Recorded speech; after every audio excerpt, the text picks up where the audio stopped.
Bueno, yo pienso que las tres redes que hay en educación, que son la pública, la concertada y la privada, deben estar presentes las tres en cualquier sistema democrático de libertades, ¿no? Porque evidentemente tiene que haber enseñanza pública y tiene que haber enseñanza privada y libertad para hacerlo. Y tiene que haber enseñanza concertada porque es la forma de que haya una pluralidad de oferta asequible a todas las personas, aunque no tengan recursos. Y dentro de ese equilibrio de las tres redes, yo entiendo que es natural que los que escogen una enseñanza privada, al ahorrar el coste de un puesto escolar público, reciban un cierto retorno. El debate es sobre cuánto tiene que ser ese retorno. Algunos piensan que tiene que ser cero, y yo entiendo que es un debate difícil de analizar, pero que me parece que es natural que las personas que ahorran un puesto escolar público reciban una cantidad con la modalidad que sea. Bueno, yo creo que se aplicará, habrá muchos atropellos de plazos y y mucha gente que sufrirá las consecuencias de estos retrasos, porque la ley se aprobó en diciembre de 2020 y se ha tardado año y medio en recorrer este proceso, que podía haberse hecho con mucha más diligencia, y creo que pues eso ha supuesto un atropello para las editoriales, para las comunidades autónomas, para los centros y al final para los profesores y las familias. No, yo pienso que de hecho que muchos profesores en la práctica harán lo mismo que venían haciendo, y que este cambio se va a producir de un modo paulatino, pues a medida que los profesores terminen de poder estudiar con tiempo todos estos cambios y aplicarlos al aula. Bueno, el límite entre lo que es la educación y el adoctrinamiento es un límite siempre complejo de definir, porque aquí no se trata de decir no adoctrines tú, que voy a adoctrinar yo, sino realmente tener respeto y afecto y amor por la pluralidad. Y yo creo que todas las personas que nos dedicamos a educar tenemos que tener muy en la cabeza la idea de que educar no es hacer que los demás piensen como nosotros, sino que piensen por sí mismos, tengan opiniones propias, tengan sentido crítico, y eso es lo que tiene que estar presente en la educación, desde la familia, la escuela, las administraciones públicas, los políticos y todos. No hay que olvidar que en España casi un 60% de los alumnos y familias piden religión católica. Y desde luego no hay ningún partido político ni movimiento social que tenga esos porcentajes, ¿no? Los partidos políticos más votados raramente pasan del 30%, ¿no? Entonces, me parece que yo creo que hay que ser honesto con lo que los ciudadanos quieren, porque el hecho es que cada año un 60% de las familias españolas piden religión católica para sus hijos. Entonces, me parece que ignorar esa realidad es un error político muy grande, y yo creo que cuando además esa realidad de la presencia de la religión en la escuela es una cuestión prácticamente universal, me parece que hay que procurar respetarla pues mucho más de lo que esta ley lo ha respetado. Bueno, yo creo que hay una hostilidad bastante importante contra la Iglesia y contra la asignatura de la religión, y yo no soy amigo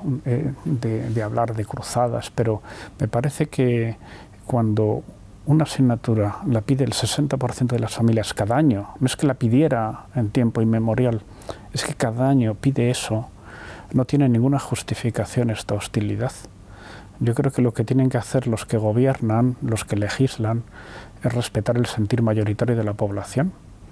Y si las familias lo piden y les resulta de interés para la formación de sus hijos, yo creo que lo natural es ver por qué es así y por qué ese sentimiento religioso está impreso en la humanidad de una forma tan profunda. Y yo creo que incluso diría acudir a los clásicos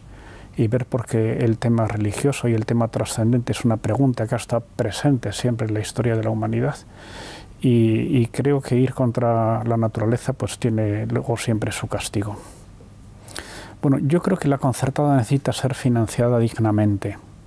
Ahora mismo la enseñanza recibe la enseñanza concertada de media 3.000 euros al año por alumno. La pública de media está costando unos 6.000. Y claro, lógicamente si se recibe la mitad, pues es natural que esa infrafinanciación pues genere una serie de problemas y eso es lo que ha generado pues, el que haya centros concertados que estén en una situación crítica económica, y lo que ha generado pues, esta propuesta de Podemos y esto que se está haciendo también en Cataluña de una especie de acoso para pasar esos centros a la red pública. Y yo creo que lo que hace falta es más honestidad en cuanto a que la enseñanza concertada esté bien financiada, que funcione muy bien, como es natural,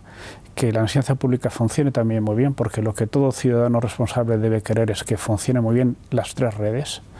y no que una funcione bien a costa de que la otra vaya mal. Lo que hace falta es que todo el mundo en este país tenga acceso a una educación de mucha calidad y que sea muy plural y que sea toda muy buena.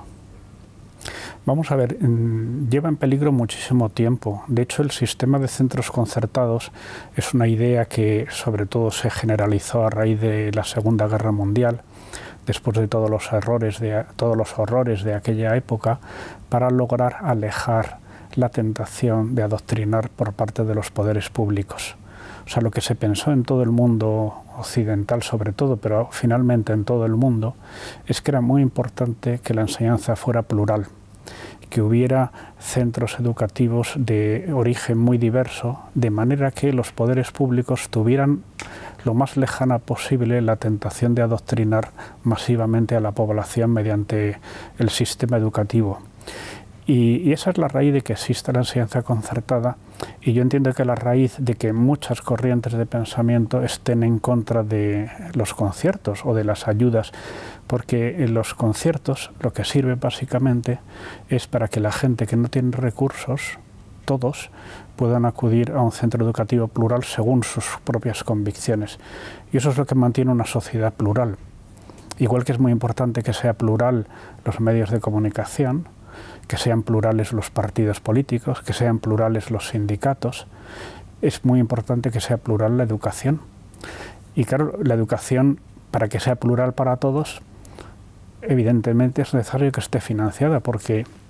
la pluralidad para los ricos siempre ha sido asequible, pero precisamente la enseñanza concertada es para que la pluralidad sea asequible a todos y no haya un monopolio por parte de los poderes públicos.